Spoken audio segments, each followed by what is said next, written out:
Hello मेरे प्यारे प्यारे दोस्तों। तो आज जो क्लास होने वाली है वो होने वाली है क्वेश्चन नंबर 25 के बाद से, मतलब सॉरी, क्वेश्चन नंबर 24 के बाद से, यानी कि 25 क्वेश्चन जो है वो हमारा फर्स्ट क्वेश्चन होने वाला है। तो जिन लोगों ने चैनल को सब्सक्राइब नहीं किया है बट रेगुलर विजिट कर रहे हैं, उन लोग से रिक्वेस्ट है, प्लीज चैनल को सब्सक्राइब कीजिए। हमारा टेलीग्राम चैनल है, उसको ज्वाइन कीजिए। और जो भी इंफॉर्मेशन हमारे पास आती है, अवेलेबल होती है मार्केट में, हाँ मार्केट ही बोलूँगा, तो मार्केट में जो भी इंफॉर्मेशन अवेलेबल होती है वो हम वहाँ पे पहुँचाते हैं। सबसे पहले जो अपडेट होता है, कोशिश करते हैं कि हम लेके आ जाएँ। तो चलिए, करीब-करीब 80 लोगों का परिवार हमारा हो चुका है, उसके लिए बहुत-बहुत बधाई। और ये जो 500 से ज़्यादा सब्सक्राइबर हमारे हो गए हैं और 600 के करीब हम पहुँचने वाले हैं, उसके लिए बहुत-बहुत बधाई और बहुत-बहुत धन्यवाद आप लोग को अपना प्यार देने के लिए। चलिए, पहला क्वेश्चन का जो शंखनाद है हम करते हैं। आपको दिख भी रहा है कि इलास्टिसिटी ऑफ डिमांड यानी मांग की लोच जो होती है वो क्या होती है? क्या ये एक गुणात्मक कथन है यानी क्वालिटेटिव स्टेटमेंट है? यानी या फिर क्वांटिटेटिव यानी कि मात्रात्मक कथन है, ठीक है? और या फिर ये दोनों हैं, क्वालिटेटिव और क्वांटिटेटिव, या फिर डी है, इनमें से कोई नहीं। देखिए, इलास्टिसिटी ऑफ डिमांड जो होती है यानी कि मांग की लोच, ये डिमांड की बात है और उसके नंबर की बात चल रही है। दैट्स व्हाई ये एक क्वांटिटेटिव स्टेटमेंट होती है। आंसर होगा हमारा बी। नेक्स्ट क्वेश्चन है, the limit of Karl Pearson's correlation coefficient value. तो जो कार्ल पियर्सन के सहसंबंध गुणांक का मान की सीमा है, देखो ये सेम क्वेश्चन आया था सीजीपीएससी में, ठीक है? उसमें less than, not less than, not more than वाला था। यहाँ भी वैसे ही है। Option A, option B, option C और ऑप्शन डी। आप लोग का जो आंसर होगा वो होगा ऑप्शन ए। ये क्यों होगा? क्योंकि एक से कम रहता है, चाहे वो -1 हो चाहे वो +1 हो, उस एक से 1 से कम रहता है जो भी उसका सहसंबंध गुणांक आएगा, ठीक है? चलिए नेक्स्ट क्वेश्चन पे चलते हैं। और नेक्स्ट क्वेश्चन है क्वेश्चन नंबर 29। निम्नलिखित में से कौन सा द्वितीयक डेटा का स्रोत नहीं है? मतलब सेकेंडरी डेटा नहीं है, ठीक है? अखबार जो है आपका, वेबसाइट है, अवलोकन है, पत्रिकाएं हैं। देखिए, अखबार पहले घटना घटती है, फिर कोई और छापता है, दिखाता है, उसके बाद अखबार छापता है, ठीक है? वेबसाइट है, ये भी कहीं ना कहीं से वो लोग कलेक्ट करते हैं, छापते हैं। लेकिन ऑब्जर्वेशन जो है ना, वो आप खुद करते हो। दैट्स व्हाई ऑब्जर्वेशन आपका प्राइमरी डेटा होता है, ना कि सेकेंडरी। ओके, नेक्स्ट क्वेश्चन पे चलते हैं। चलिए, नेक्स्ट क्वेश्चन जो हमारा है वो है, सॉरी, नेक्स्ट क्वेश्चन है हमारा क्वेश्चन नंबर 30। और ये बोल रहा है, which of the following is not a valid characteristic of normal distribution. सामान्य वितरण की वैध विशेषता नहीं है। तो सामान्य वितरण यानी कि नॉर्मल डिस्ट्रीब्यूशन, उस कौन सी विशेषता नहीं है? घंटी के आकार की विशेषता उसमें नहीं होती, सम्मति की सम्मित की विशेषता नहीं होती, ठीक है? और उसके बाद मध्यम आकार की विशेषता नहीं होती, या सभी सही है, सबकी विशेषता होती है, या सॉरी किसी की विशेषता नहीं होती। तो आंसर आपका हो जाएगा ऑप्शन बी, एसिमेट्रिकल या असममित की जो विशेषता है वो उसमें नहीं होती। एक काम कीजिएगा, होमवर्क है आपका, ये जो एस्टिमेट्रिकल होता है ना, असिमेट्रिकल, ये असिमेट्रिकल का जो डायग्राम है वो आप देखिए, और ताकि आपको समझ में आ सके कि बेसिकली ये किस तरह का होता है। मैं आपको बता दूं, एसिमेट्रिकल बोलने का मतलब होता है, जैसे कि कोई मिरर होता है ना, मिरर रख दिया, है ना? अपना हाथ मिरर के सामने रखोगे तो उसका ऑपोजिट उसके सामने दिखेगा मिरर में, ठीक है? तो यही होता है एसिमेट्रिकल यानी असममित, मतलब दोनों बराबर नहीं होते, ठीक है? एग्जैक्ट डेटा नहीं होता। घंटी के आकार का हो सकता है लेकिन वो भी ऑड इवन रहेगा, ठीक है? एकदम एग्जैक्ट नहीं रहेगा। 50% पोर्शन और सेकंड 50% पोर्शन दोनों सेम नहीं रहेंगे। चलिए, नेक्स्ट क्वेश्चन है कि सीमित तर्कसंगतता की अवधारणा निर्णयन निर्णय निर्माण में किसके द्वारा दी गई है? तो जो concept of bounded rationality has been given by whom in decision making? So the options are Dower, Drucker, Simon and Allen. And इसका जो होगा option C Simon will be the correct answer. Next question is the word regression is in statistic was first used by। प्रतिगमन शब्द का सांख्यिकी में सबसे पहले प्रयोग किसके द्वारा किया गया था? Bowley, Karl Pearson, Robert Galton. So the option D will be the right answer. It is Galton. Next question is question number 35. For testing independence of two attributes, which of the following test is used? दो विशेषताओं की स्वतंत्रता के परीक्षण के लिए निम्नलिखित में से किस परीक्षण का उपयोग किया जाता है? Z test, chi square test, F test या T टेस्ट? ठीक है, अभी यहाँ पे क्वेश्चन में ही आपका आंसर है कि दो विशेषताओं की स्वतंत्रता के परीक्षण के लिए, तो chi square test will be the correct answer. ठीक है, question number 36 is the need of efficient professional management is high in India because. Bharat में कुशल पेशेवर प्रबंधन की आवश्यकता अधिक है क्योंकि इंडियन इकोनॉमी इज डेवलप्ड। ये तो बिल्कुल गलत स्टेटमेंट है, हम डेवलपिंग कंट्री है। B Indian productive efficiency is high, हाँ उत्पादन क्षमता हमारी अच्छी है।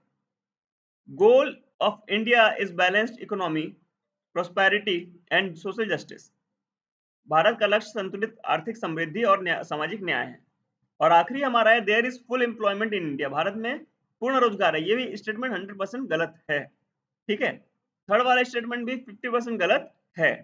ठीक है, जैसे जैसे हमारे यहाँ आज भी 1% लोगों के पास 99% प्रॉपर्टी है, तो आर्थिक समृद्धि और सामाजिक न्याय तो हमारे यहाँ है ही नहीं। ठीक है, सो द ऑप्शन सी ये जो हो जाएगा आपका, भारत का लक्ष्य संतुलित आर्थिक समृद्धि और सामाजिक न्याय है। मैंने यही बोला 50% गलत है, but still this will be the correct answer कि हमारे यहाँ क्यों पेशेवर प्रबंधन की आवश्यकता है। ठीक है, सारे सेक्टर्स में। चलिए नेक्स्ट क्वेश्चन है question number 37। Concept which concept is not associated with scientific management. Scientific management के साथ कौन सी अवधारणा जो है वो संबंधित नहीं है? मेंटल रिवोल्यूशन, आदेश की एकता यानी unity of command, time and motion study, समय और गति इसको बोलते हैं, मेथड स्टडी यानी विधि अध्ययन। तो ये जो यूनिटी ऑफ कमांड जो है ना, ये 14 प्रिंसिपल जो फेयोल ने दिए थे उससे हैं। और साइंटिफिक मैनेजमेंट के फादर जो है ना वो टेलर हैं। तो कहने का मतलब option B will be the correct answer, unity of command. Question number 38। Grapevine communication, ये जो अंगूर बेल संरचना, अंगूरी बेल संरचना जिसको बोलते हैं ग्रेप वाइन, मतलब इधर की बात उधर करना, ये जो औरतें करती हैं हमारे यहाँ बहुत अच्छे से। ठीक है, तो ये जो कम्युनिकेशन होता है ये हम सबको पता है। पूरा ऑप्शन जो है मैं नहीं पढ़ूंगा क्योंकि सबको ही आंसर पता होगा इसका। और मजे की बात है ये प्रोफेसर के एग्जाम में आया हुआ है। So the answer will be option B, informal.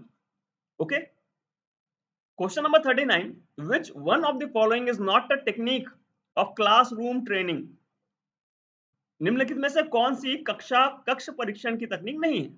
मतलब जैसे कि आईटीआई होता है, आईटीआई में क्या होता है, एक रूम के अंदर एक पर्टिकुलर मशीन लगा दी जाती है और लोगों को वहां ट्रेनिंग दी जाती है। तो कौन सी एक कक्ष परीक्षण की तकनीक नहीं है? मतलब बाकी तीन जो है वो क्लासरूम ट्रेनिंग की टेक्निक है। तो व्याख्यान, हाँ ऑब्वियसली है, रूम में लेक्चर दे दो। ग्रुप डिस्कशन, रूम में डिस्कस कर लो। रियल टाइम एक्सपीरियंस या सॉरी केस स्टडी भी एक रूम में होता है। रियल टाइम एक्सपीरियंस ये नहीं होता, रियल टाइम एक्सपीरियंस के लिए आपको साइट पे जाना पड़ता है, जॉब पे जाना पड़ता है। ठीक है, so the option D will be correct answer. Question number 43। Which of the following is not an ethical conduct of professional managers. निम्नलिखित में से कौन सा पेशेवर प्रबंधकों के लिए नैतिक आचरण नहीं है? सो लिसन एंड लर्न, सुनना और सीखना, non participative decision making, respect of senior, maintain the reputation of organisation. So कौन सा पेशेवर प्रबंधकों के लिए नैतिक आचरण नहीं है? तो ऑप्शन नंबर बी हो जाएगा, गैर सहभागी निर्णय लेना। ये उनका प्रोफेशनल एथिक्स नहीं है। नहीं है पूछा है ना, ये जो नहीं है ये यहाँ पे आप लोग ध्यान बिल्कुल टिका के रखेंगे कि कहां पे है बोल रहा है और कहां पे नहीं है बोल रहा है, तो नहीं है, ठीक है। ZBB ये होता क्या है भाई, पहले तो बात तो ZBB was first used in 1962 in the country। 1962 में पहली बार किस देश में इसका प्रयोग किया गया था? So option A will be correct answer, USA, ठीक है। और इसका मतलब होता है जीरो बेस्ड बजटिंग, ठीक है, ZBB, ठीक है। ये एक ऐसा मेथड है जिसको घर में भी आप यूज कर सकते हो।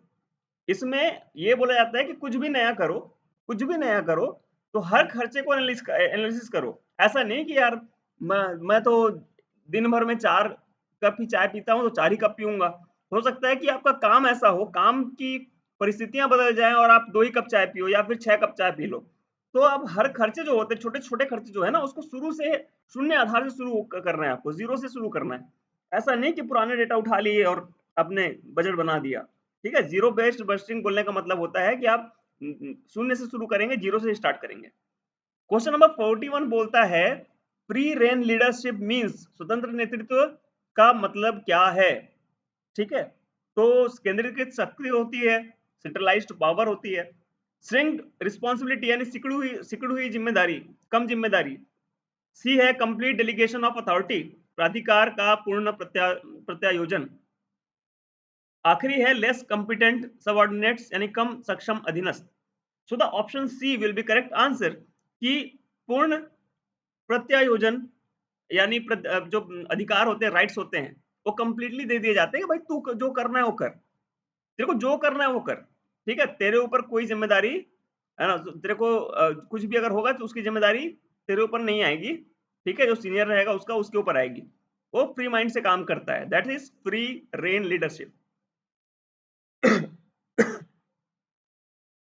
सॉरी, क्वेश्चन नंबर 42 है concurrent control awkward when an activity is, समवर्ती नियंत्रण कब होता है? देखिए क्वेश्चन में इसका आंसर है कॉन्करेंट कंट्रोल, मतलब जब चल रहा होगा तभी तो कंट्रोल करोगे। कुछ आपका बिजनेस चल रहा है तो कंट्रोल कैसे करोगे? चलते वक्त ही करोगे ना। So the option C will be correct answer. इसका भी ऑप्शन मैं नहीं पढ़ूंगा क्योंकि 99% लोगों को इसका आंसर पता है, मुझे ऐसा लगता है, ठीक है। So option C will be correct answer. still going on, the process is still going on, that is concurrent control। Question number 44 आज का आखिरी क्वेश्चन है। इसका अगला क्वेश्चन जो होगा वो आपका होमवर्क होगा, तो देखते हुए जाइएगा। ऐसे लाइक नहीं किया होगा तो कर लीजिए, क्योंकि मैं तो भूल जाता हूँ बोलना और आप भूल जाते हैं लाइक करना।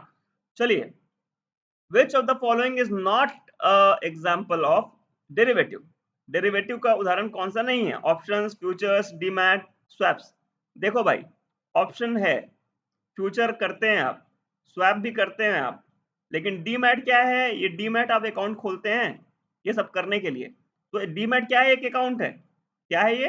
अकाउंट है, ठीक है। तो अकाउंट तो डेरिवेटिव का उदाहरण नहीं है, ठीक है। So the option C will be correct answer.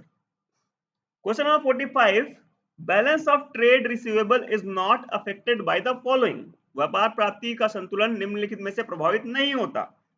तराजू का स्तर यानी कि level of scales, number of employees कर्मचारियों की संख्या, क्रेडिट टर्म्स यानी क्रेडिट की शर्तें, कलेक्शन पॉलिसी यानी कि संग्रह नीति। अब ये जो इसका आंसर है आप लोग मुझे देंगे, जो आखिर तक पहुंचा होगा वही देगा, तो उसके लिए बहुत धन्यवाद अगर आप देते हैं, ठीक है, वरना नेक्स्ट वीडियो में तो हम इसका आंसर दे ही देंगे। शुक्रिया, धन्यवाद, और पढ़ते रहिए और मेरे साथ बने रहिए। Good night.